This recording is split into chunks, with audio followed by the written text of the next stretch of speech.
Okay, I was asking about Inside the Light. Um,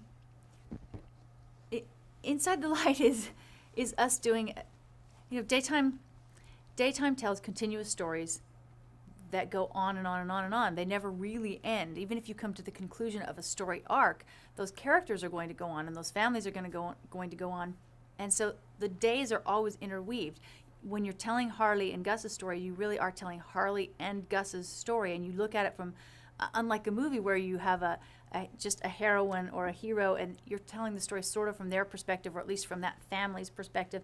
In daytime, you're telling everybody's story. We have 20 people on our canvas, so we're telling 20 stories. We have 20 heroes, and that makes for a very that's complicated, which is that tapestry that can get weaved in daytime is really wonderful. It's part of why people love it so much. But I was at a movie one night. I don't get to go to the movies that often, so I was at a movie, and I'll even back it further than that. We had a show that was short, which means we didn't have enough to fill up our allotted time. So we had to shoot some extra scenes for this show. It was right at a time when Jordan Clark's character had taken a drink again after having been on the wagon for about 13 years. And so we decided that we would fill up this time, which was actually 6 minutes, with a little arc in the day about Jordan deciding whether or not to take another drink. And we decided that 4 minutes of that 6 minutes would just be a montage of Jordan in his room with a bottle of whiskey, deciding whether or not he would take a drink. And that doesn't happen very often in daytime, that you devote 4 minutes to just one character sort of by themselves. And it just turned out so beautiful. Watching this man go through, what was really sort of the course of a day, but in just four minutes, and all the different emotions that happened to him. So we did that day, and we're all really happy. We were mostly happy just because it filled up our time, and we were able to put a show on the air.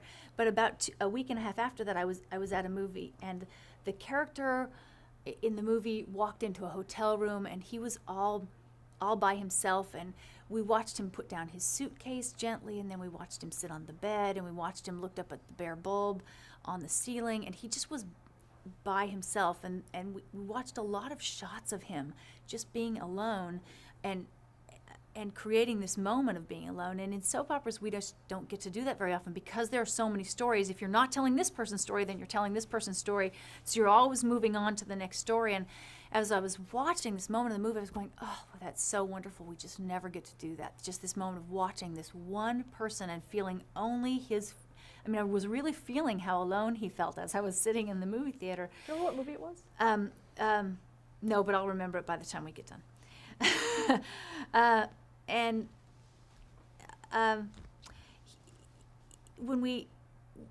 I was watching, I was thinking, we don't get to do that very much. And then I thought, oh, but we just did it with Jordan. We just did it with Jordan, and it worked really well.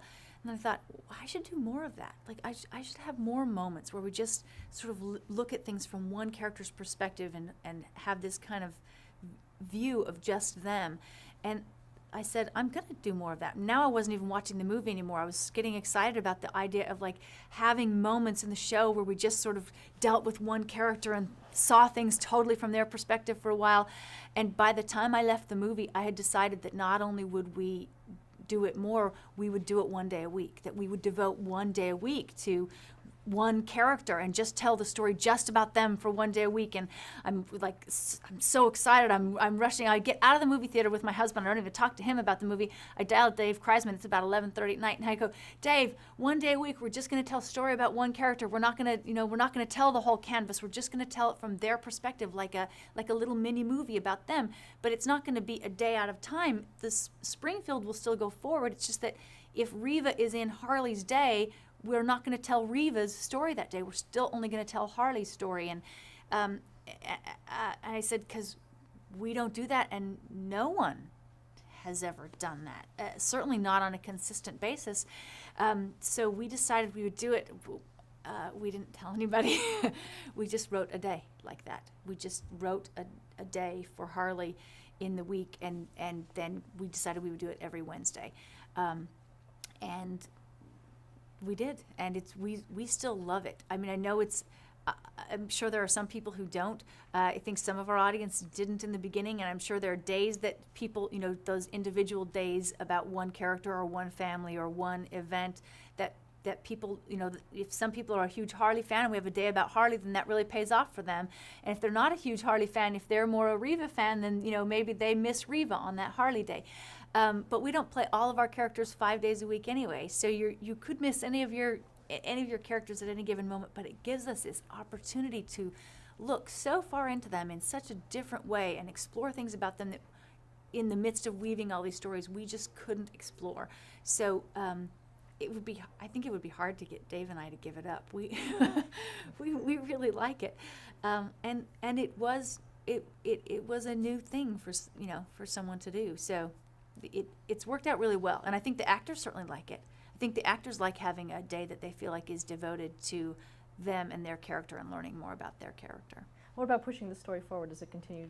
Do you still have major story points within? Sometimes we have the most major story points in those days, and that's what's really nice about them. And we can push time in a different way because we're only telling one story. If we want to tell that story, if we want to tell 30 minutes in 30 minutes, we can do that. It can be just completely relevant to time, or we can tell 2.5 weeks in one episode, which when you're weaving a lot of stories together is almost not possible because they can't all 6 stories you might be telling might not propel forward 2 or 3 weeks at one jump.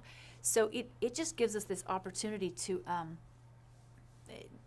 move story as fast or slow as we want, and certainly we've been able to put some of the biggest emotional moments for any given character, into those kind of days. Reveal things about characters we haven't revealed before, and that's kind of fun.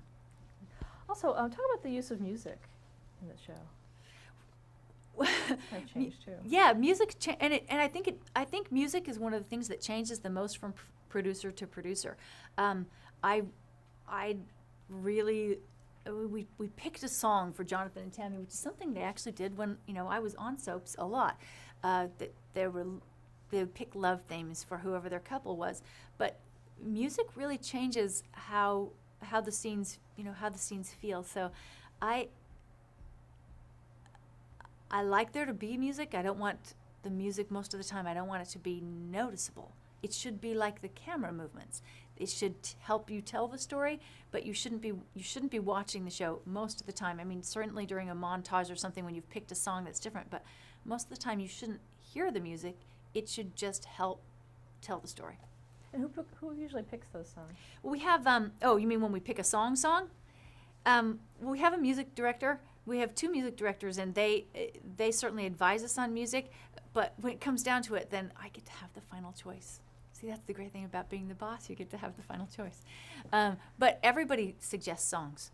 And every once in a while ago, we had an experiment where I asked everyone in the office to write down the songs they would attach to different couples. And I gave them a list of couples, what song do you think of when you think of Reva and Josh? What song do you think of when you think of Harley and Gus? What song do you think of when you think of Dinah and Mallet? And everyone in the office was given that assignment so that it gave me a good sense of who people thought these couples were by what sort of songs they picked out for them. And talk about the new opening that you premiered in November of 2005. When I came, our opening didn't have. It was something we had created here, and it had our characters in it. It was one of the things that I loved about the opening. It came from moments in the show. They didn't create it every episode, but every couple of months they would change pieces of it because the things that were in the opening were moments from the show, and I loved that about the opening. I thought it helped really establish what this town was, but we also felt like we needed something fresher. We needed to change the music. The music didn't reflect what the show had become over the last year. So we picked out music, but still our opening is not to say, look at these beautiful people who certainly are beautiful, but I want the opening to say, look at this bunch of relationships and look at this community of people and how they interact with each other. Isn't that a place where you would like to be and interact? What does the title Guiding Light mean to you?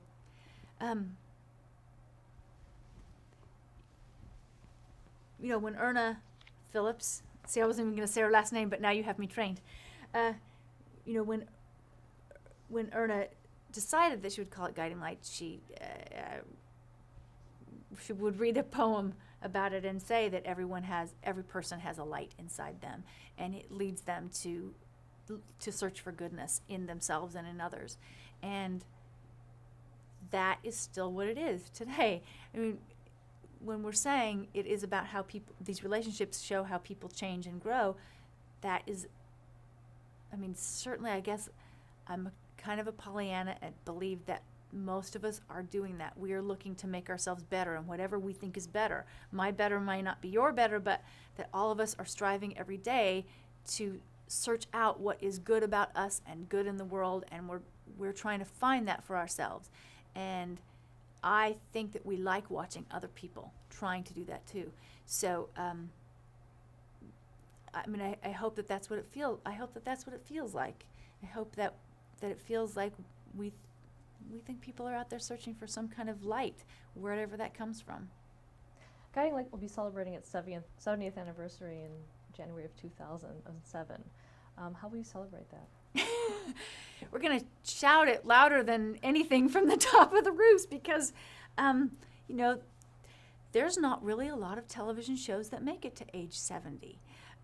So it's a pretty huge thing to accomplish. We came from radio, and like I said, we've chronicled American life, and we're going to continue to chronicle it.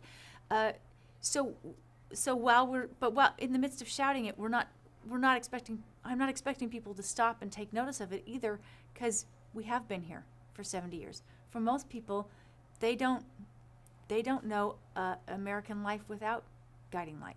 I mean, that it's just here like the sun rises, you know, and I think they expect that it will be here like the sun rises tomorrow, and we expect to be here like the sun rises tomorrow.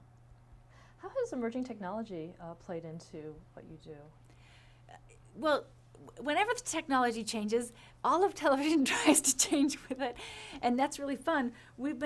I think we're really lucky in that technology is because we have so many stories to tell. We can't possibly tell them all. In the 1 hour that we have 20 characters, and that's a lot of stories to tell for a lot of people.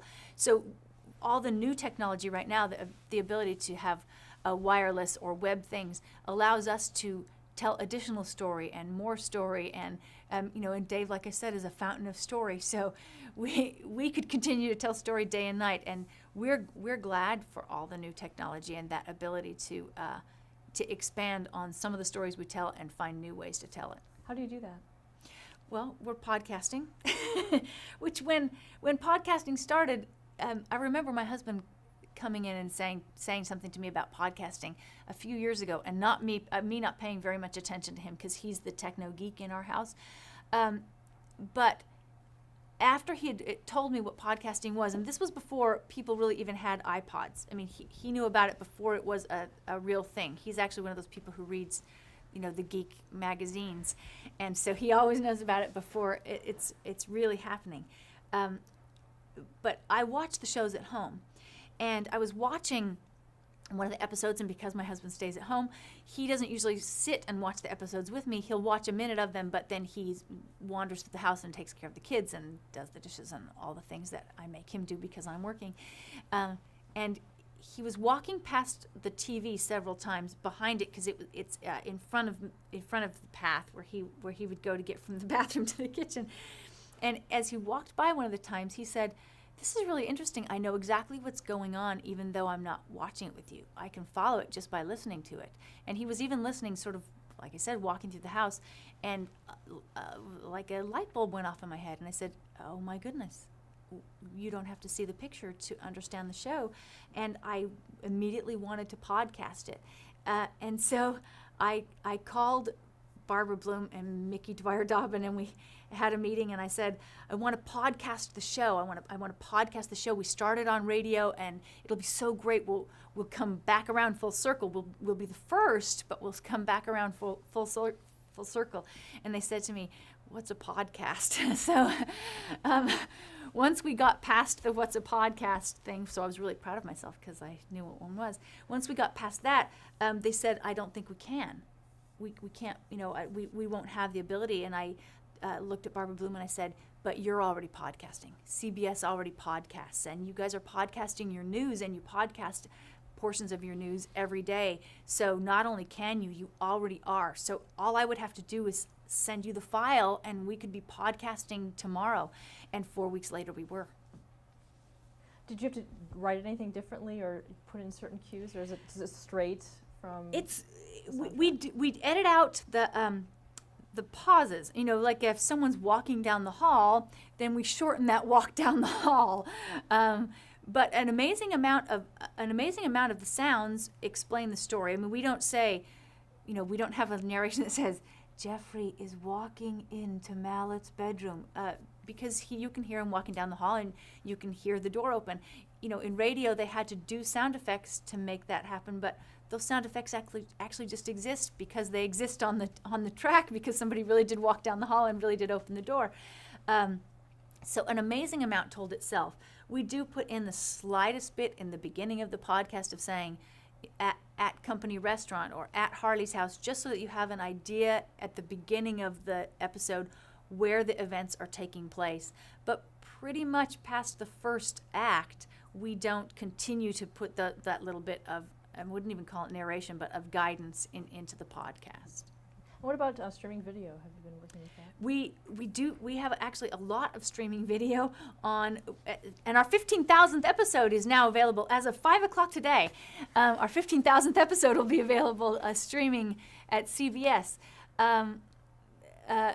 We do a lot of streaming video, and we do a lot of behind the scenes video that's available, which because of when we did the Inside the Light Wednesdays, in order to promote them, we started doing interviews at our mid-break with our cast members that were interviews of the actors, not interviews of the characters, which was again sort of breaking a line that soap operas didn't break. You don't mix a moment with your actors and a moment with their characters in the same piece of material, but we did. We started interviewing them, and so we got such positive response back from our viewers. They really liked seeing the actors in their own and talk about themselves and talk about working. So we there's a lot of behind the scenes. Pretty much once every week or two, we have a new something behind the scenes. If we go on location, if we're shooting a special episode about a fire, whatever there is that we're doing that's slightly out of the ordinary, we make sure we put a package about that together for our fans so that they can see how that moment was brought to life. What do you see as the future of the soap opera genre? Well, like I said, they've been around forever. It's impossible to imagine life without them. I think all the new media is really healthy for them and gives them the opportunity to exist far, far, far into the future. Soap operas have always existed. I mean, they existed in serial. Always existed. Serial existed in newspaper form before it existed on the radio, and it existed when people sat around a campfire thousands and thousands of years before that and told stories. Serial exists at my house. My husband started telling a story to the kids that he made up about a superhero duck named Duck Suzanne, and Duck Suzanne is now a nightly story at our house, and her adventures carry on from one day to the next. And that it doesn't have to do with me being in a soap opera. It's just characters that all exist, and knowing the ongoing thing of their life is something that appeals to us for some reason. And so I can't imagine that they won't continue. Soap operas won't continue in some form or another. It'll be fun to see what those forms are. And speaking of the next generation, your daughter has appeared in Dynamite. Oh my gosh, you know everything about me. My daughter has wanted to act for so long, and since I grew up in it, I guess I did you always do the opposite thing of your parents, and so I wouldn't let her become an actress until she absolutely knew, so after about 7 years of just out and out begging. She finally got to do a play at school, and that went very, very well for her. And from there, she booked a couple of her own jobs. We didn't get an agent or anything from her. It just happened that some people who did other professional things saw her in her school play. I know that sounds so silly, but they happened to be there and they saw her in her school play, and she booked a couple of jobs for herself. And so after she did, I thought, well, even if she's booking jobs for other people, I ought to at least give her a shot. So I did, and we gave her a four episode role. Did she enjoy it? She loved it. Oh no, now I'm doomed. Yes, she loved it. Now I'm not only doomed for that too. Now her brother, of course, expects a role. Next it'll be her dad, and then what'll I do then? Then he won't even stay home to take care of the kids anymore. Do you think you'll ever return to acting? If the right role came up, sure I would. I have no plans to, but I didn't plan to be an executive producer 4 years ago. That wasn't my plan. So I would never say never. It certainly is not what I'm planning, where I plan for my life to be, but I love it. I love it, but like I said, I love doing props, and I love doing makeup, and I love taking tickets in front of the theater if that's the job that's available to me. I kind of love this business. I love everything about soap operas. There's no job that I wouldn't take in soap operas. What so far? What in your career has been your proudest achievement? In my career, you're like, it has to stick into my career, so I can't say my kids. See, I got that in there anyway.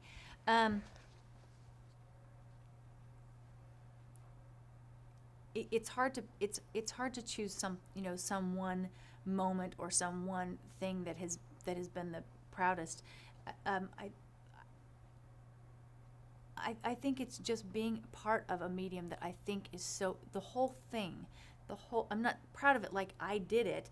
I'm proud of just being a part of something that I think is so much a part of what our American heritage now. Soap operas have been around. We all grew up with them, and I do love that they have chronicled our lives. I say that over and over, but I can't say it enough times. I feel very honored to have been a part of something that is doing that is keeping track of the daily stories that are going on. If you did watch Another World all those years from the time it started till it went off the air, you'd have a pretty vast understanding of the events and the emotions that happened to people over that, practically 50-year span of time. And that's an amazing thing to get to be a part of. So if you get to be a part of it for one day or 20 years like I have, that's pretty special. Do you think the genre gets a bad rap? It depends on who you're talking to. Some people give it a bad rap, but millions of people don't give it a bad rap. Millions of people love it. So, and no, I think sometimes we just, in the soap opera world, we think we have a bad rap, but actually no. I'm not gonna give people that little credit to say that they give us a bad rap. Do I think they appreciate enough the talent that exists here, the talent in the cameramen, or the talent in the directors, or the talent in the writers? Because the speed at which things are happening is miraculous, and I would challenge anyone in theater or film or nighttime television to do this, because it's lightning speed. It's unbelievable how fast everything has to happen. But I don't want to believe that we've been maligned, because I'm a Pollyanna. Have you had a mentor? Chris Goutman. That's easy for me to say. Chris Goutman. What's the most important thing you've learned from him?